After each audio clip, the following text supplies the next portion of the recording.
హెచ్చరిక, దైవజనుని హెచ్చరిక.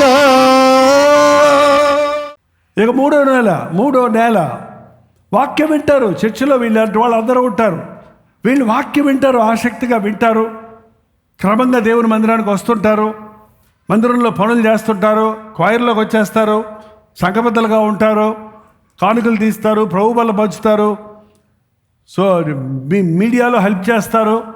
వాట్ నాట్, మందిరంలో ఏ పనుల్లోనైనా ఉంటూ యాక్టివ్గా ఉంటే అబ్బా వీళ్ళు ఇక మారిపోయారు అనుకుంటున్న సమయంలో, దేవుడు వారిని ఆశీర్వదిస్తున్న సమయంలో, ఆ వాక్యం వారి హృదయాలలో ఫలిస్తున్న సమయాలలో ముళ్ళతప్పులు వస్తాయంట. ఏంటి ఆ ముళ్ళతప్పులు? ఐహిక విచారములు, ధనమోసము. ఐహిక విచారాలంటే ఏం తిందుమా, ఏం తాగుదుమా, ఏం ధరించుకుందుమా. ధనమోసం అంటే డబ్బు కొరకైన ఆశ. ఉద్యోగాలకు పోవాలి, ఉద్యోగం చేయాలి. ఏంటంటే నిన్న ప్రేయర్కి వచ్చిన వాళ్ళు ఒకరు చెప్పారు, ఆదివారం లీవ్ ఇవ్వనన్నారంట.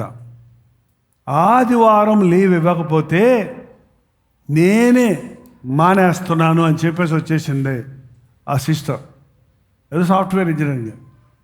నాకు ఆదివారం దేవుని మందిరానికి వెళ్ళాలి, ఆదివారం మీరు ఇవ్వకపోతే నేను రాను అంటే ఈమె వాక్యానికి లోబడిందా లేక వాక్యానికి మీరిందా? అదే సరే పాస్టర్ గారి దగ్గరికి వచ్చి నాకు డ్యూటీ వేశారు, నేను సండే రాను అని చెప్పిందంటే ఎవరికి భయపడి ఎవరికి లోబడిందన్నమాట? ఐహిక విచారానికి లొంగిపోయింది. సరే, దేవునిని వెతకండి, ఆయనకి మొదటి స్థానం ఇవ్వండి, అప్పుడు అన్ని విధాలా మీరు దీవించబడతారు. చాలామంది జీవితాల్లో ఇవాళ ఈ సంఘాలలో ఉన్నవారు ఈ థర్డ్ స్టేజ్లోనే ఉంటున్నారండి. వాక్యం తెలిసి వాళ్ళకి వాక్యంలో ఎదుగుతున్నారు వాళ్ళు, కానీ దాంతోపాటే ఇది కూడా ఎదుగుతుంది, వాక్యంతో పాటే ఎదుగుతుంది. ఐహిక విచారాలు, ధనమోసము, ఈ జీవన సంబంధమైన వ్యాపారాలు. ఏమంటవి? ఈ జీవన సంబంధమైన వ్యాపారాలు. రిఫరెన్స్ చూపించమంటారా? మార్కు 4వ అధ్యాయము 17వ వచనం చదువుతున్నాం చూడండి. అక్కడి నుంచి, అయితే వారిలో వేరు లేనందరూ కొంతకాలం వారు నిలుతురు కానీ వాక్యము నిమిత్తము శ్రమైనను హింసైనను కలుగుగానే వారు అభ్యంతరపడుదురు. ఇతరులు ముండ్ల పొదల మధ్య విత్తబడిన వారు, వీరు వాక్యం విందురు కానీ ఐహిక విచారములు, ధనమోసము మరి ఇతర అపేక్షలు లోపల చొచ్చి వాక్యమును ఇతర అపేక్షలు, ఇల్లు కట్టుకోవాలి, అమెరికా పోవాలి, ఏంటంటే వ్యాపారం చెయ్యాలి అని ఉన్నదానితో సంతృప్తి కాకుండా ఇంకా ఏదో చేద్దాం, దేవునికి కూడా సమయం ఇవ్వలేనంతగా అని ప్రయాసపడేవారు. వారి జీవితాల్లో ఫలాలు ఉండవు. అయితే 4వ నెలను విత్తబడిన వారెవరంటే 20వ వచనంలో, మంచి నేలను విత్తబడిన వారెవరనగా వాక్యము విని అంగీకరించి 30 60 100 వీళ్ళు వింటారు, గ్రహించుకుంటారు, అంగీకరిస్తారు, అవలంబిస్తారు. They are 4 steps. ఏంటంటే వింటారు, అంగీకరిస్తారు, అవలంబిస్తారు, వింటారు, గ్రహిస్తారు, అవలంబిస్తారు, అంగీకరిస్తారు. మంచిదే, మరి నువ్వో నేను ఇప్పుడు కాదులే అంటారు చూడండి. అదే అంగీకరించలా. కొంతమందికి అసలు అర్థం కాదు, కొంతమందికి అర్థమే కాదు. దానికి దీనికి సంబంధం ఏంటి? నేను డ్యూటీకి పోతే దేవుడు నాకు ఎందుకు పోద్ది ఆశీర్వాదం అని వాదించుకుంటారు కొంతమంది. చూడండి, కొత్త సంవత్సరంలో మీరు నిజంగా వర్ధిల్లాలని ఆశిస్తే దేవుడు అందరినీ వర్ధిల్లింప చేయాలని ఆశిస్తున్నాడు. అందరినీ 100% ఆయన రక్షించాలనే తన రక్తాన్ని చిందించాడు. ఏ ఒక్కడి పట్ల ఆయనకి పక్షపాతం లేదు.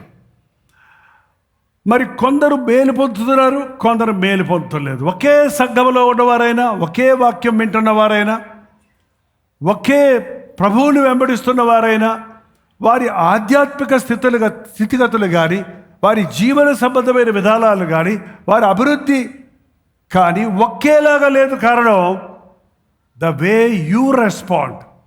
దేవునికి నీవెలాగూ ప్రతిస్పందిస్తున్నావో దానిని బట్టే నీ అభివృద్ధి, ఆశీర్వాదం ఉంటుంది. ఈ నూతన సంవత్సరంలో నువ్వు నిజంగా ఆశీర్వదించబడాలి అని ఆశిస్తే మొదటి స్థానం దేవునికి ఇవ్వు. ప్రార్థన. ప్రభా నీకు వందనములయ్యా, ప్రభా నీకు వందనములయ్యా, మమ్మల్ని దాటింపజేస్తున్నందుకు వందనములయ్యా, మా కీడును కొట్టివేసినందుకు వందనములయ్యా, మా శాపమును కొట్టివేసినందుకు వందనములయ్యా, మా బలహీనతలను తీసివేసినందుకు వందనములయ్యా. యేసయ్యా నీ కొరకే బ్రతుకుతామయ్యా, యేసయ్యా నీ కొరకే ఈ నూతన సంవత్సరంలో జీవిస్తానయ్యా. అయ్యా నన్ను వాడుకో, నన్ను వాడుకో. నీవు కొనుక్కున్న వ్యక్తిని కదా, నీ రక్తం ఇచ్చి నన్ను కొన్నావు కదా.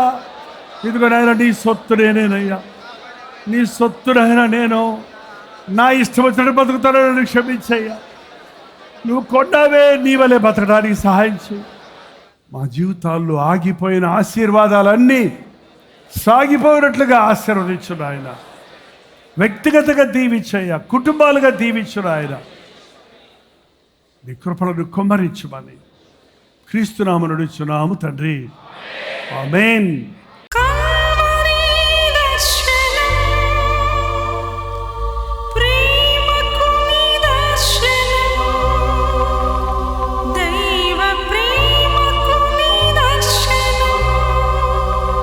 తెలుగు, తమిళ, హిందీ, మలయాళం, బెంగాలీ, ఒరియా అనే 6 భాషల్లో టెలివిజన్ ప్రోగ్రామ్స్ కొనసాగుతూనే ఉన్నాయి. భారభరితమైన పరిచయంలో మీరు సహకరించాలని ఆశిస్తే, ప్రభువు మిమ్మల్ని ప్రేరేపిస్తే మీ విరాళాలు, కానుకలు డాక్టర్ జై పాల్ ఫౌండేషన్స్ అనే ట్రస్ట్ నెంబర్కి మీరు పంపించవచ్చు. అవి నేరుగా టీవీ ఛానల్స్కి వెళ్తాయి. అందులో ఏది నేను మా సొంత పరిచయం కొరకు ముట్టుకోవటం లేదు, వేరే పరిచయం కొరకు ముట్టుకోవటం లేదు. టెలివిజన్ పరిచయలో ఇంకా సువార్త వెళ్ళని వారికి అది అందించాలని ఆశతో ఒక 20 సంవత్సరాలుగా కొనసాగుతున్న పరిచయం కొరకు ప్రార్థించండి, మీ సహకారాన్ని అందించండి. ఈ విషయం మీకు ఇంకా ఎవరైనా కావాలంటే 89393939 అనే నెంబర్కి మార్నింగ్ 10 నుంచి ఈవినింగ్ 10 లోపల మీరు ఫోన్ చేయండి. వివరాలు గురించి తెలియజేయండి.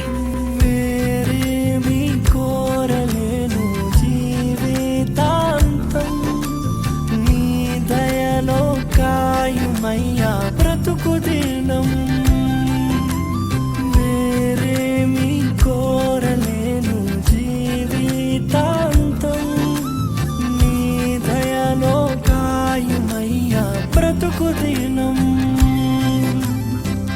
నీలాంటి దైవం ఎవరు విశ్వమున లేనే లేరు, నీలాంటి దైవం ఎవరు విశ్వమున లేనే లేరు.